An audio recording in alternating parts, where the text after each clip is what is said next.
Welcome to the award-winning Women in Healthcare Leadership podcast series brought to you by Medscape Education. Our mission is to educate, advocate, and inspire women in healthcare to lift as they rise. Each episode brings you voices of leaders who are breaking barriers and leading the way in advancing women's health. Join our global community of listeners as we hear from her. Ready to be part of the movement? Let's dive in.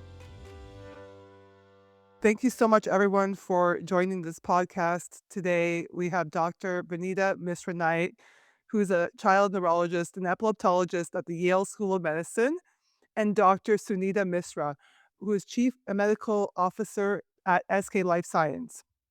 So one thing that I wanted to bring up off the bat here is that we've actually never had two sisters on this podcast before.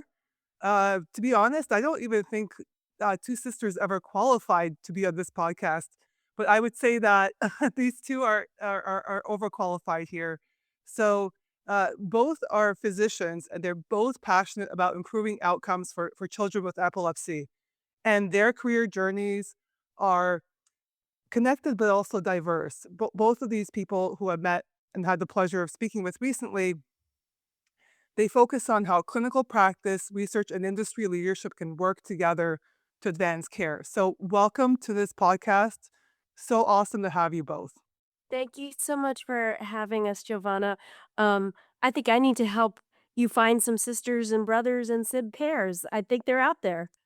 So, I think one of the things I wanted to kind of get a sense of from you guys is tell me a little bit about your career journey and how you both sort of, uh, like, obviously you're sisters, but you also ended up being in similar industries or actually in healthcare. So tell me a little bit about your journey. Sunita, why don't you go first? Okay. Thanks, Joe. So I was always interested in science and research, not necessarily healthcare early on. And so I actually began doing research in high school and became very interested in the brain and brain related diseases by the time I was in college. And all throughout college, I had a number of research experiences and wonderful mentors. And I was doing a volunteer experience where I observed a child have a generalized convulsion.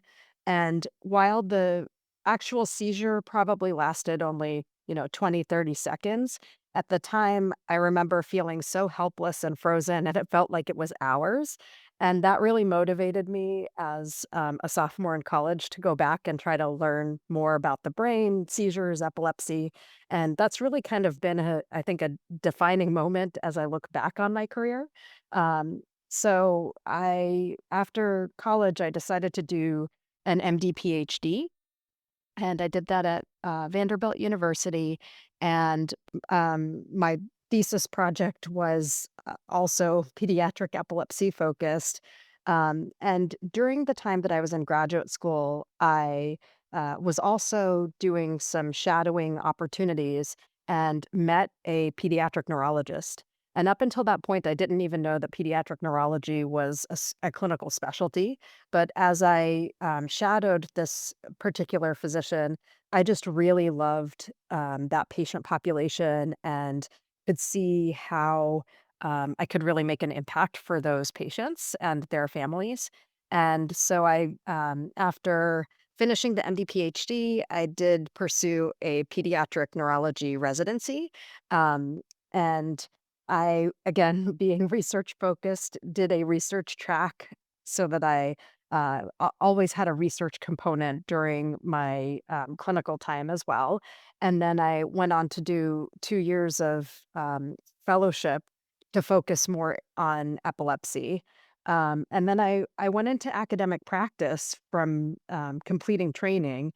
And I really think that that solidified all of the different pieces of my training up until that point.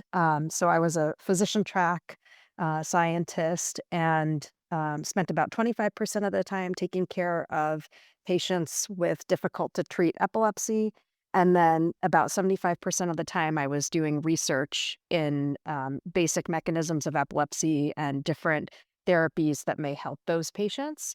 And then while I was doing this, I had a moment where I realized that while I could impact individual patients and my research was interesting, but it was gonna take a very, very long time before it would actually help those patients and their families and, loved ones, and that was the moment where I decided to explore a role in industry, where I would be able to be involved in, designing and conducting clinical trials, where I could help find new therapies that could have a broader impact on the epilepsy community that I had spent a whole career in. So that's that's kinda me in a nutshell. That's awesome. I feel like you kind of naturally gravitated towards the area of epilepsy. Sounds like you had seen it. Obviously, you met a great mentor. You were able to kind of choose a path for yourself and treat patients while also doing research. And then I love what you said about the reason why you transitioned into industry, really to help with that translational research. Because one thing, it is true also when you're doing basic research, it can take a really long time, and when you're in industry, you can actually kind of see a drug from conception to approval to actually helping people, which is really exciting. Absolutely, and, you know, for me, I just feel like the scale of the patients that I can impact is just so much bigger, than who would have benefited from the research line that I was doing, so it's really rewarding, and we definitely, love to hear about, patients who have either participated in clinical trials or who may be taking approved medications and how that's positively impacted both their disease, but also potentially quality of life or other things as well. So I see both of you lighting up, right? And Vanita here too, as we're chatting. There's a lot of passion here. You both deeply care about what you both do. Now tell me about how Vanita, turning it over, how did you end up in the similar space with your sister? What influenced you? Your sister? So I'm actually a bit older than Sunita. We didn't overlap high school actually, but I had a long-standing interest in medicine, even from high school, and volunteered at the local hospital. Sunita did as well, actually later in her life, but had a little bit of a winding path in college, pursued degrees in biology and psychology, went on to get a master's degree, but then spent several years doing research, actually, sort of data-based, big data research at Children's National Medical Center and Johns Hopkins in pediatric trauma before sort of winding my way back and to medical school. And in medical school, I also didn't really know very much about pediatric neurology, but pediatric neurologist there. So I was able to sort of work with them in their clinic, and I really work with them and help those kids and those families, and that's what drew me towards peds neuro and doing a residency and fellowship at Children's National Medical Center.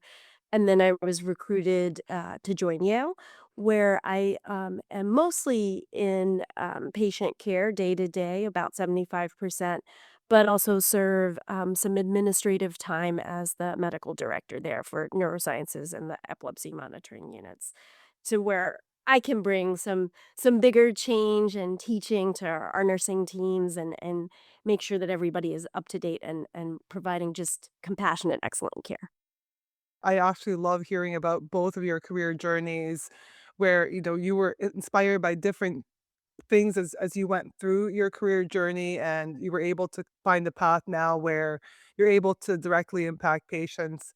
So I want to delve a little bit into this area of, pediatric epilepsy. I'd love to know from both of your perspectives, like from the clinician perspective and then from the industry, perspective, What are the key, issues that patients face right now? And more importantly, how far have we come in this area, and how much more do we have to even go? Why don't you start, Vanita? Okay.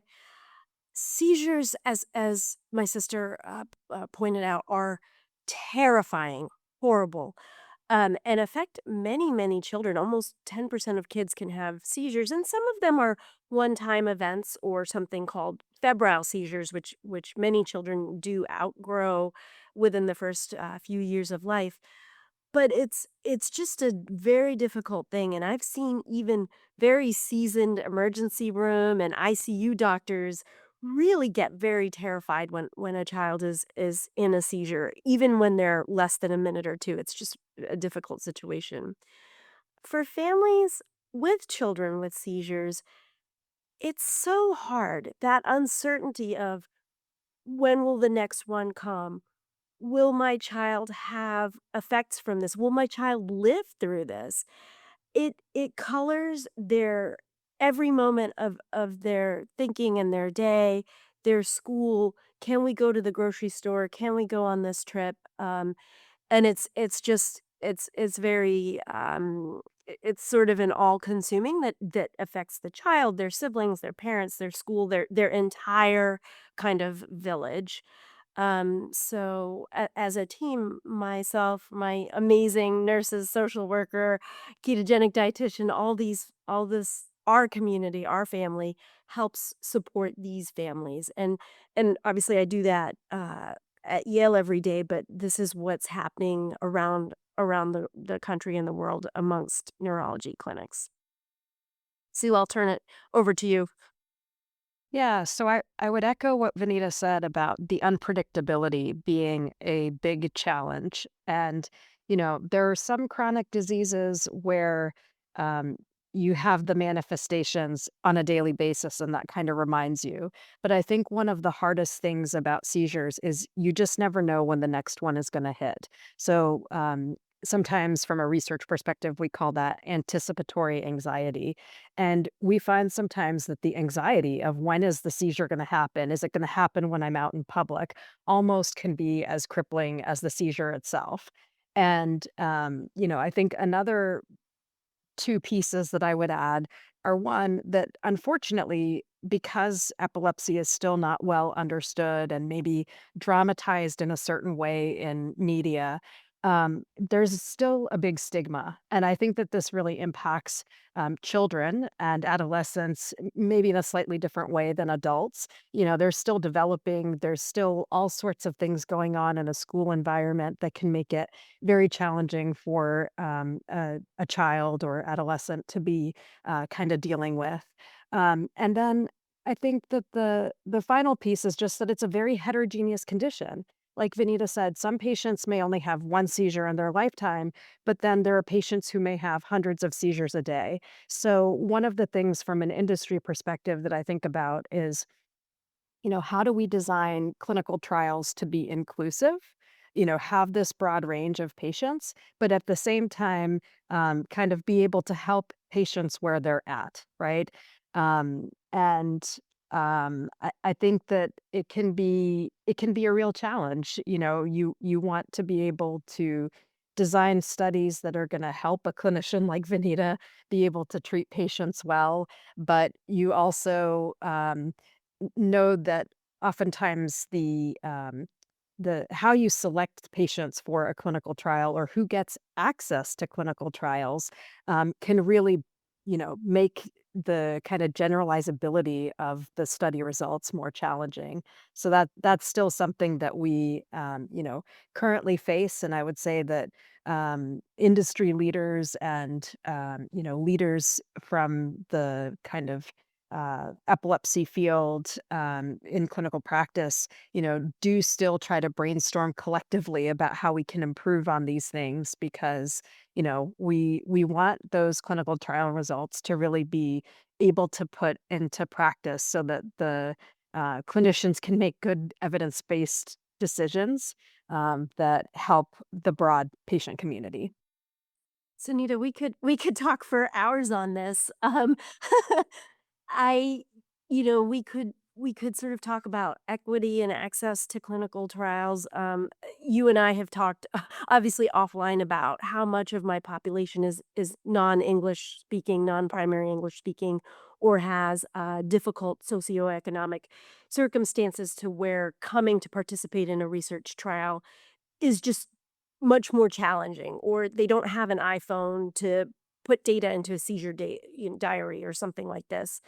Um, or we could go the other direction to talk about, hey, there are kids that have a seizure that's provoked by head trauma or by their blood sugar dropping or a metabolic problem to kids that have other neurologic conditions, tuberous sclerosis, neurofibromatosis, other, so many other conditions that predispose them to seizures. And there are very different groups and who gets studied, who gets into trials, who's offered what. There's a lot of equity issues and all of that.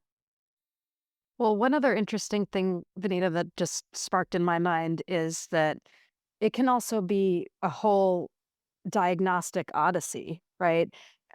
Because sometimes, depending on how the symptoms that a patient may present with, can make it challenging to even diagnose that this is seizures or epilepsy. And sometimes there's a whole workup. Is this syncope?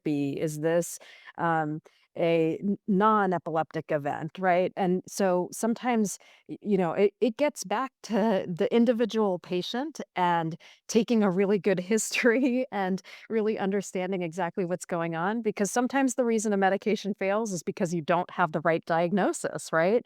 I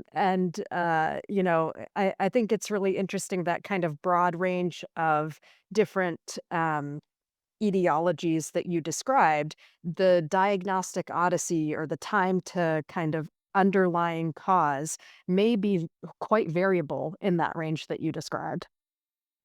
Again, we could talk for hours about this. We had a patient with GLUT1, which is a condition where kids don't use sugar properly and can have different things. And his manifestations were much more behavioral than seizures. So it was quite a journey to get there for that family for sure. You also have patients and families, perhaps a kiddo that just has absence seizures, not convulsions, where maybe the family doesn't want to treat. Maybe they don't see that there could be harmful impacts from untreated seizures. So there's lots of challenges on different levels and meeting kiddos and their families where they are. Absolutely. I mean, it sounds like an extremely scary situation, for parents. I would almost describe it from what you said, like a ticking time bomb. That somebody can have it at any point in time, at any age, I assume, like even babies, right, can have it. So which makes it extremely also even scarier and harder to diagnose, since part of the diagnosis, I assume, is also having a conversation, hopefully with the pediatric patient as well as the caregiver. And it's harder when the child is younger, for sure. And it sounds like there's so many different presentations that you have to kind of take a long time to work through, and also dealing with people who are non-English speaking can make this more challenging and adds potentially additional kind of stigma, potentially from different cultures. What are your thoughts in terms of kind of increasing awareness about the burden of epilepsy and the importance of earlier accurate diagnosis? Like, how can we even achieve that, or can we? Often we don't really start the workup or diagnosis until the very first seizure or the first sort of recognized seizure. Um, However, there are some trials going on in certain conditions that have high rates of seizures. There's one called TSC, or tuberous sclerosis complex, where we're sort of looking at, hey, should we get an EEG before the first seizure? Should we treat with first line medication for that condition before we even have a seizure? So we are kind of moving the field forward. I don't think we're sort of at a position to say, "Hey, all kids need an EEG study," or something like this. Seizures and epilepsy are sort of funny. We know that 3% of all people will have an abnormality or a change on their EEG, but may never have a seizure. It is a little bit tricky, but we are sort of moving forward to earlier diagnosis. People are more aware of seizures and epilepsy, and some of the related conditions like infantile spasms, which happens early in life, but can have a better prognosis if caught and treated early. I mean, I think it is definitely, interesting. You take kind of the symptoms that somebody presents with, the age, family history, lots of different factors that can influence and help you determine, kind of what may be going on. And, from a therapeutic perspective, one of the things that I think has been very interesting and that, gives me hope for the future of industry is as we have understood much better all the different causes of epilepsy, with especially a huge increase in our understanding of genetic causes of epilepsy, we're kind of moving from sort of a broad approach to try to just suppress seizures to being a little bit more targeted with, specific genetic conditions or like Vinita mentioned, GLUT1 that you typically treat with a ketogenic diet instead of a medicine. Um, but my big hope to see in my career is for us to go from this um, symptom based treatment where we give a medication or a diet or surgery to just kind of decrease the seizures and hopefully actually move into disease modifying therapies. So, in lots of other industries or even other CNS related conditions, we have gotten there with disease modifying therapies, but unfortunately, in epilepsy, that really has been difficult to achieve, and I think it's often because seizures are just a kind of downstream symptom of whatever the underlying brain issue is. And these disease modifying therapies, one of the big questions is, how early do you have to identify it and intervene in order to make that sustained impact and stop the seizures? But also for some of these earlier onset conditions, if you did that, would all of the other things like the behavior, cognitive impairment, sometimes motor issues, would all of these other kinds of symptoms and challenges also improve?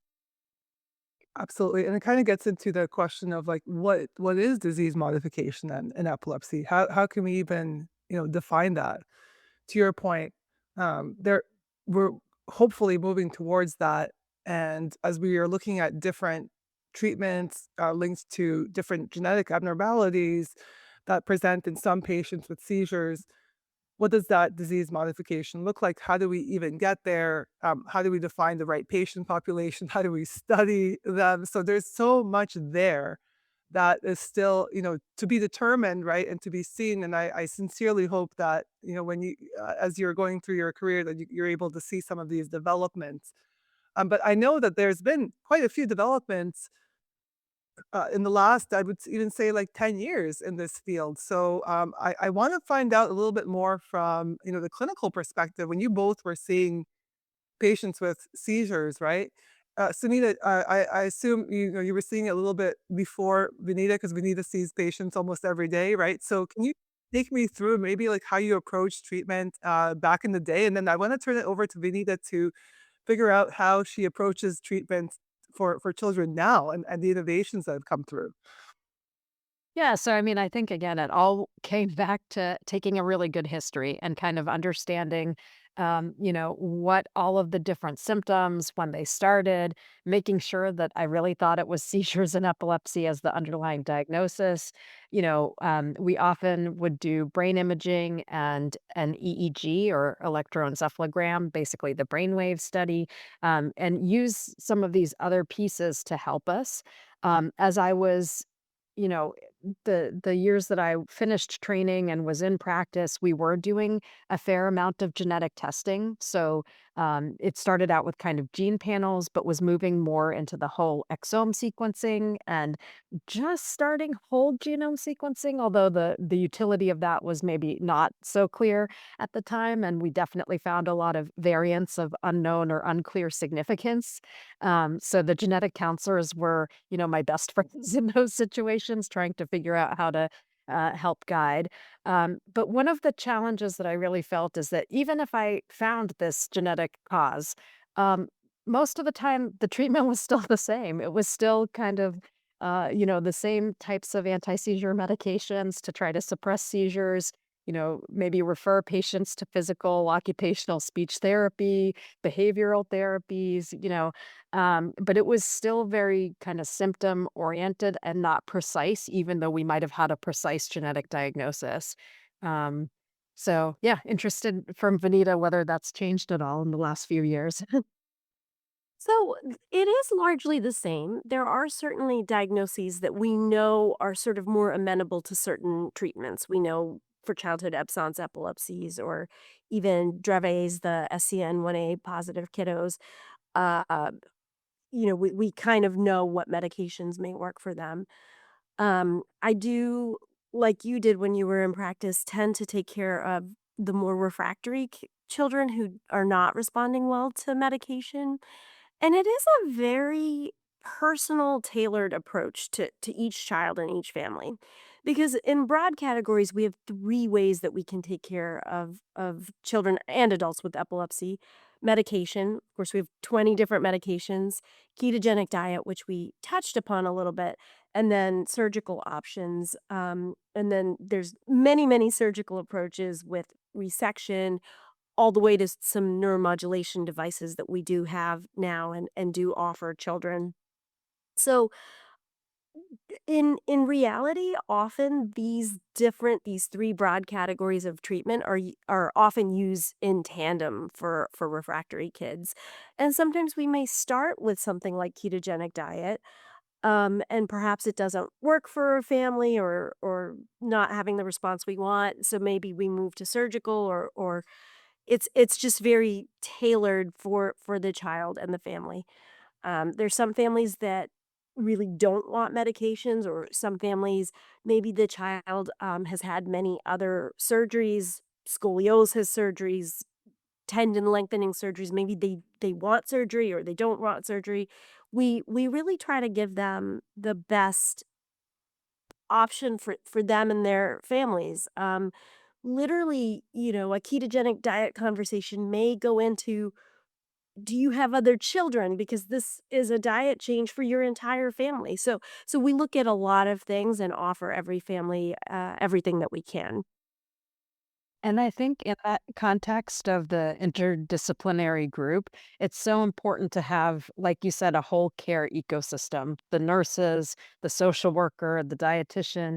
So, again, kind of getting back to that whole access to care, all of these additional supports and, kind of critical for the success are available in cities, on the coasts, at tertiary or quaternary care centers. But, when you talk about more rural locations, community-based practices, they may not have access to some of that stuff, which can make some of the, higher intensity options like a surgery or something much more challenging. And there is a lot of data out there about how long it actually takes from, kind of symptom onset or initial diagnosis to be even referred into an epilepsy specialist like Vanita, right? So a lot of these patients may sit for even years in kind of a community general neurology practice, even after they've failed multiple therapies,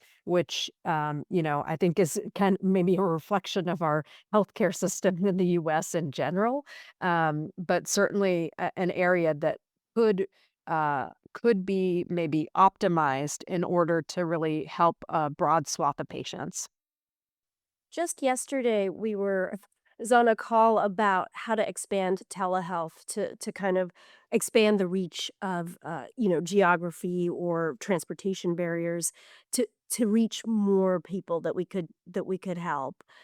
Um, yeah, so this is on the forefront of our minds for sure.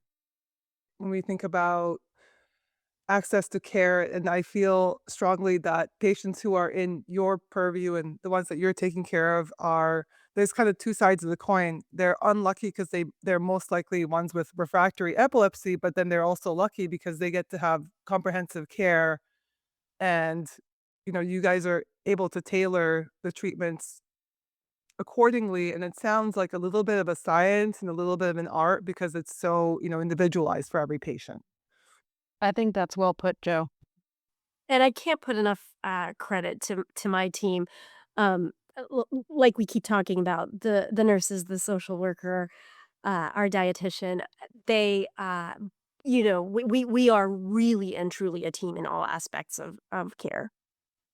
And that's amazing because I think it's really, about that collaboration, even when we think about when a child advances to becoming a teenager, and when we think about transition of care, which is a crucial area, it's really all about having that kind of structure in place to begin with and then knowing what to do as they move forward in their care.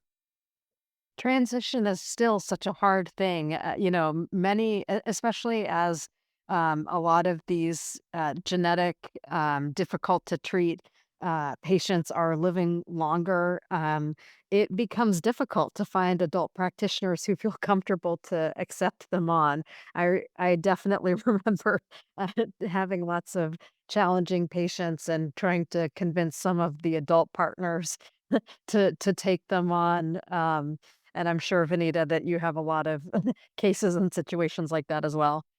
Yes, but I'm extremely lucky to actually be working in a comprehensive epilepsy center with my adult epileptologist, who I see almost every Monday afternoon and can say, "Hey, how's Johnny doing?" Or, "Hey, this person is coming to you, just so you know, mom and dad are really worried about the transition."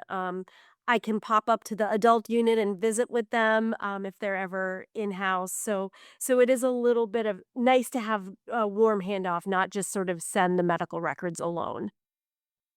I love that. That sounds like it exists, it can work, but it sounds like it's still very fragmented and not present in a lot of places. And so, one of the things that we do, from my organization standpoint, and a lot of the work that we do is supported by unrestricted medical education grants, is we really strive to educate the general neurologist how to kind of better care for their patients and then have that referral pathway when necessary, and we strive to speak to the need for that multidisciplinary care team, but it's definitely, a lot of work, right? And so I think, Sunita, as you sit in industry, right, and that's how we got to know each other, what are your thoughts? How can industry, better collaborate with, like, academic centers, families, advocacy groups, like, to support better care, innovation, what do you strive to do from, where you sit today? Boy, Joe, that is such a difficult question because, in an ideal world, we would love to have, unrestricted funds to be able to support these kinds of initiatives. And, it is really, really challenging because as you know, industry is a very regulated Yeah, it's highly regulated, and so, the amount of budget that we are allowed to allocate to these types of initiatives or, to give to any one, medical center or to any one advocacy group is somewhat limited, and it is kind of looked, comprehensively across our organization, and this would be true of other, industry partners as well. And so it really makes it hard. And in that way, the kind of broad topics that are of common interest across a lot of these different stakeholders seem to be the ones that you can have multiple people help kind of co-fund, and that you know helps to maybe de-risk those things, but that also means that when there's more niche areas of interest, it is definitely harder to make significant inroads. So are you kind of saying gracefully that rare diseases are more difficult? Well, I think rare diseases are more challenging, and I think that's where you really, really have to have very strong ties with those patient advocacy groups. And I've seen, the maturation of a lot of these rare disease groups, particularly within the epilepsy space, over my career, and it's been fantastic to kind of watch them go from a brand new organization with just a couple of moms who are trying to figure it out to now like really well-oiled machines who know exactly how to do this. And there have been a couple of attempts at multiple of these smaller organizations collaborating together under a bigger umbrella. So the Rare Epilepsy Network or Deep Connections are two examples, but also kind of more broadly for the Epilepsy Foundation or Epilepsy Alliance of America.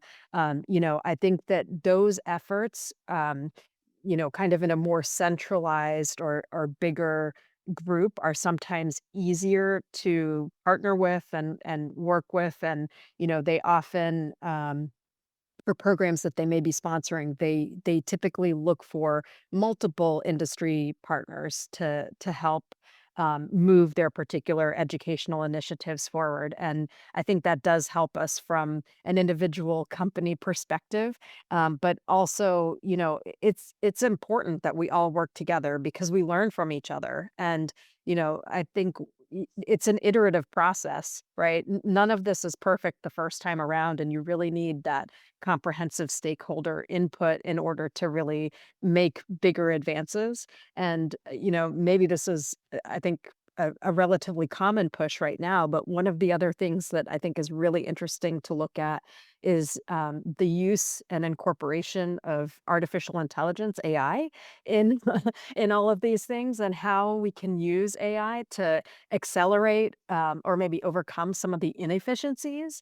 I, for one, am still I'd say at a very beginner level, but trying to learn on how to better implement this.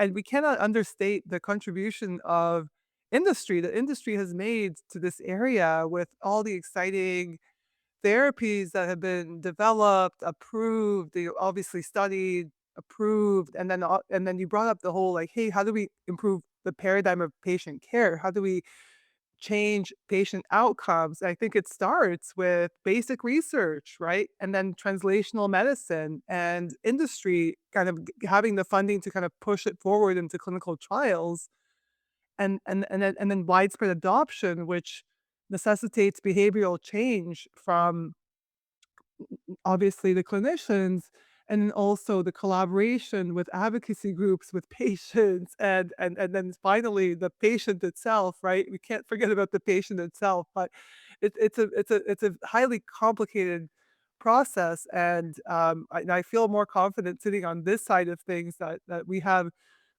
two of you guys kind of leading those initiatives from different angles, right? So I really love that, and I love this conversation, guys. Thank you.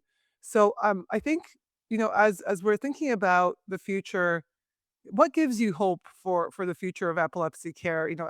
Are there any emerging treatments that you guys are really excited about, or concepts that you're thinking of? I know Sunita, you mentioned AI, right? That's exciting to you, but outside of that, or even within AI, right? What excites you? Do you feel like there's more hope for caregivers and families in the future? Yeah, I think earlier on I was talking a little bit about disease modifying therapy. And I do see when I look at the kind of overarching landscape, there are a number of promising um, new approaches that hopefully will bear out in the final clinical trials to show efficacy in disease modification. But that's really where my hope that this field moves, because again, I think epilepsy is it's a devastating disease, and it impacts not just the patient but their whole family and kind of the circle around them. And I really want to see not just the seizures gone, which of course I want, but all of those other issues that we talked about with, behavior, cognitive impairment, all of these other things that can also be very challenging for a caregiver to manage or to make these patients be independent ultimately. That's my hope. There are some home run drugs. So there's excitement on the medication front. The keto diet is always there and has been fabulous for many kids. And then on the surgical front, years ago we could only offer sort of resection or big surgeries. We've moved forward to some neuromodulating devices that can be incredibly helpful. So it's really exciting time to get to work with these patients and families and offer them these things. Yeah, so my final thought would be that I think I wouldn't have gotten here without mentorship and leadership from a lot of people along the way. And sometimes that mentorship or leadership didn't come in the form that I was expecting, or, so I think just being open and, kind of taking advice from a broad and diverse group of people has really helped me and empowered me to listen to myself and to make those career pivots that really allowed me to pursue my passion. I echo Sunita's thoughts. I also would say that as my sister, she and I through the years have supported each other and talked about different career shifts.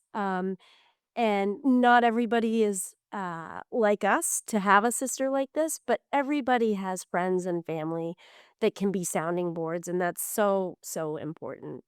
Um, but yeah, Joe, I just really thank you for organizing this. It was fun to sit down and talk a bit. You guys are incredible. Yeah, I have no words. Can you guys come back and let's do 2.0, please? I had so much fun in the planning process of this and also meeting Sunita recently. Vinita, I hope to meet you soon as well in person. But this was incredible to hear from two different perspectives from two family members, how you both got inspired to go into pediatric neurology, specifically epilepsy, and one path is now in industry, and the other path is you're treating patients and in patient care, and how you both work together, and your thoughts about how to advance care and how we can all become better and work together, right? So I love this. It was really great. Thank you both, and you're welcome to come and join us again anytime. Thank you. Thank you so much, Joe. To our listeners around the world, thanks for joining us today. Tune in as we continue our journey to amplify the voices of women leaders in healthcare. Hear From Her is brought to you by Medscape Education. Please subscribe to Hear From Her on your preferred podcast channel and follow us on LinkedIn. Until next time, remember to lift as you rise.